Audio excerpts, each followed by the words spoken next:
welcome back to TKO Fight Sports. Our final segment, Mr. Demicoli. We're going to do a bit of a wrap of combat sports around this country. So let's go first. Alex Volkanovski. So as an Australian, I didn't think that he would beat Max Holloway, and I'll admit that on camera. I thought Holloway had all the tools to do it. Heart said Volkanovski, head said Holloway. Alex absolutely slaughtered him. And you're not alone in that, though. I think anyone that loves UFC and follows it, you thought, yes, your heart says you want Alex to win it. Of course you do. He's a good kid. But what a game plan that guy. Joe Lopez and Eugene Bareman. I know Eugene Bareman was UFC Coach of the Year, but them two together, that was probably the best game plan I've seen in the title fight. Possibly the best coupling since the Woodies back in the 90s and tennis. Oh, that's a big call, but yeah, all right. Mate, that was a great game plan, executed perfectly. What a game plan. Like, Max Holloway. Didn't touch him. Didn't touch him for the whole fight. His leg kicks. And how many leg kicks did that guy throw in that one fight? It was like 60. That was the tactic. It broke the record. Round one, destroyed his leg. But Alex, I don't think he shot for a takedown either. So his strength is his wrestling. Didn't even need to shoot for the takedown. So, Alex, congratulations. Who does he fight next? I know who I want him to fight, but... Give it to me. The Korean Zombie. I think he fights the Korean Zombie. Well, I think it's in Australia. We're here in April or May. It comes back, so that would be phenomenal. I know he's got the hand broken at the moment, but we'd love to see you back in Australia, Alex, very, very soon. So keeping with the UFC trend, Anzac brother in Israel, Adesanya, will fight Yoel Romero in a couple of months' time. It's a mouth-watering fight. Israel, technically, he's got the limbs, he's sensational to watch, but Yoel's a different beast. Like when the Great Lord was putting people together, he just took the best part of everyone and created Yoel Romero. So what does Israel do to beat him? I think Israel has to keep away from his hands. Distance him away from. Use those long limbs. Use that distance.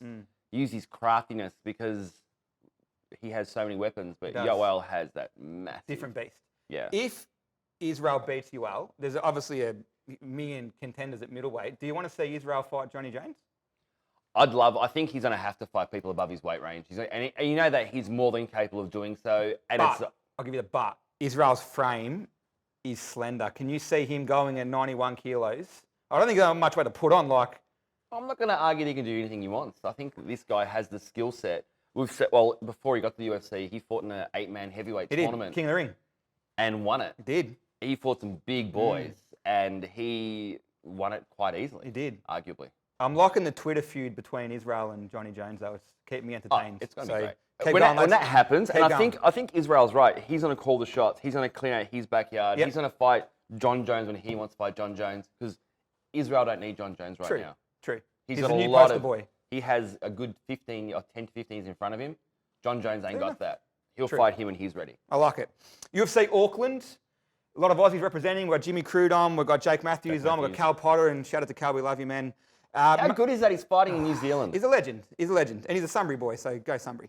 Main event, Dan Hooker, Paul Felder. So lightweight, title implications in principle, but they're going to destroy each other because Dan Hooker's got, I think, the best chin in the lightweight division. He does. Paul Felder's got some sensational karate as well. Hands are legit.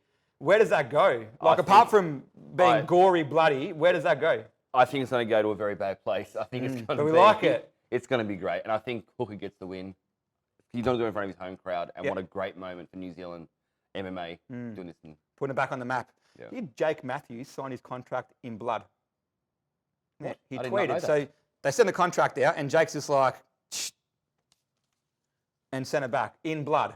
That is gangster. Legit. Go Jake. Go Jake. Love him.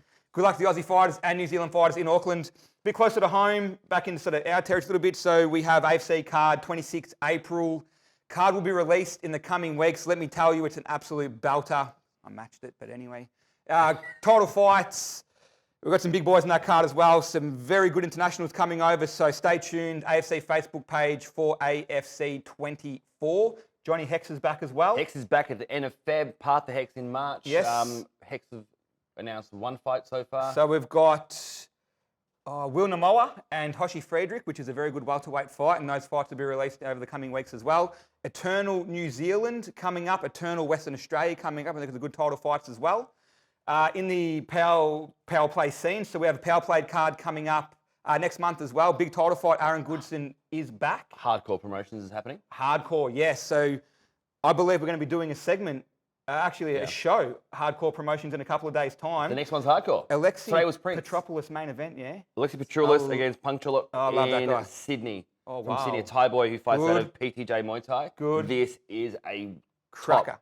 Class Muay Thai fight main event. Fight. What's we got going in the K1 kickboxing Muay Thai scene? I got shows every weekend at the moment. The shows are now happening. You've also got the boxing coming up. You've got a Brian Armatruda show happening at the Pavilion. You've got a Team Ella show. They're all happening. It's just happening all over. If you're combat sports, you could watch something every Friday weekend. night. It's literally next weekend. I think it's the only dead weekend in Melbourne. Yep. And then every weekend from there up until the end of March, early April, there's a show on every single weekend. Unreal. It's full on. Before we wrap it up. Yes. The big news yesterday, UFC just drops. Yes. The big title. I know it's not Australia. I know Doesn't matter. But god damn, BMF. is this fight going to be good. Jorge Masvidal, Usman. Yeah. Wow. Usman can't wrestle, though. I don't want to be the buzzkill, but Usman can't shoot because that's going to stuff that fight right up. Give the fans what they want. Stand there and just punch each other for 5 rounds if you need to. But if Jorge can keep distance, which he's been able to do in his previous fights, on paper, that could be the greatest fight the UFC will present. Usman has already established himself as such an absolute beast in the UFC. Great. Jorge Masvidal, this guy, let's go back 3 fights. Who was Jorge Masvidal? He was big, but he was how big was he? No. He was... Bringing Ben Askren from one. Oh, the knee. Ben Askren comes in. This guy demolishes him with the awesome lead up. 4.6 seconds, I think it was. He kept his mouth shut the whole time. Knocks him out cold. And now there's an argument saying who done better out of this trade, Johnson to ONE FC or Askren to UFC. It's not even a competition, is it? Askren done well. That's the thing. Like in some weird universe, Askren comes to the UFC, undefeated, gets knocked out in 4.6 seconds, and then catapults a guy that wasn't a world star to one of the biggest names in UFC. Fights Diaz. So by far, fights UFC Diaz. Wins. Most people thinking, Diaz is probably going to stop him, even submit him if he takes him down. Mauled him, and it's not against Nate Diaz, but the head kick early, cut him up, and then he destroyed him for 3.5 rounds. And now he gets his paycheck. This is going to be big. Bigger news, though. I thought we'd gone with different news. Go. So we have producer at TKO Fight Sports, palest... Hey, one second. Oh. Late source. Okay, drum roll. Go. Palest man in the western suburbs. Side note, though. Wimp to Warrior. I'm a massive... 1 second. Pale, Est. tall? Pale, tall. You're speaking about Steve Howard. Steve Howard, that's the one. That's his name. So Wimp to Warrior, incredibly successful, grassroots, mixed martial arts. It's a great promotion. It's unreal. And Resilience and Dan Kelly, and shout out to Dan as well, housing Wimp to Warrior this year. Spoke to Dan a few days ago. They've got a great segment of, in principle, people that want to train, and then after a period of time will step into a cage and fight. All these people and then Steve Howard. Well, you won't get into that. So you got I think, all good people, and then you got a ring in. But before we get there, so there's people that want to just do the training, 4 o'clock starts, it's hardcore, then go into a cage with gloves on and fight a proper fight on camera in front of a big audience. So then we get to the big points. So Steve Howard, how would you explain Steve from a physique perspective? He's like seeing a beanpole, like a string bean. When you peel back that string bean, it's just not much to it. It's flimsy, it's floppy. I reckon string bean. That's string bean. So string bean Howard. Steve the string bean Howard. Puts his hand up, and we're thinking, they're not that desperate. They're not desperate, but they took him. So Steve is currently training to fight at some stage over the next few months. And we would like you to join the Steve Howard journey over the next corresponding weeks, where Steve will be posting his video tutorials and so forth through TKO Fight Sports. You can live the journey with Steve up until the point where me and my good friend here are going to go to the Wimp Warrior finale, and we're going to cheer for Steve. Steve, to believe, has got TKO tattooed onto his feet. So when he gets flattened, the camera angle shows TKO Fight Sports. So not only is he promoting this company, this is impressive, and getting in there and belting people out. He's an impressive guy. He's a legend, but he's going to get knocked out. Actually, all seriousness, he's doing one step further than both of us, and that's stepping into that cage. So well done, Steve. But we still want to do this part. But we still want to see you get knocked out. Good luck to Steve. But seriously, get behind, watch the footage, because the whole Wimp to Warrior thing is sensational. But then when someone that you know is going through it, the training, the rigor, the dieting, the preparation for an actual fight, it's going to be compelling TV, if that's what it's called, online content. So have a look at it, get behind Steve, share your words of wisdom, and then if he does get flattened, can you just fill our TKO Fight Book page with these great one-liners and memes? I want to go with one thing first, word of advice. What's that? Spray tan. any spray tan sponsors, like we're going to need 4 or 5 hours, 6 or 7 hours actually.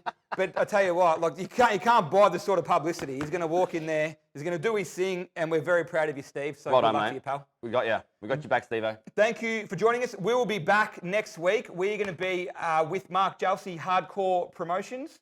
Looking forward to Hardcore Promotions 4. We're going to talk through the card, talk to Mark, be back with our content again.